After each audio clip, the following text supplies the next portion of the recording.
Struggling to update a vendor's details in Zoho Books? Learn how to edit a vendor in under 2 minutes. First, we'll open Zoho Books and navigate to the vendor list. Then, I'll show you how to edit the vendor name and accounts payable account. All right, start by opening Zoho Books in your browser.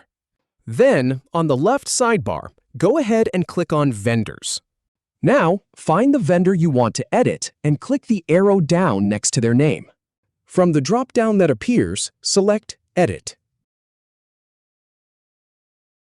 In the Vendor Details section, update the vendor name field as needed.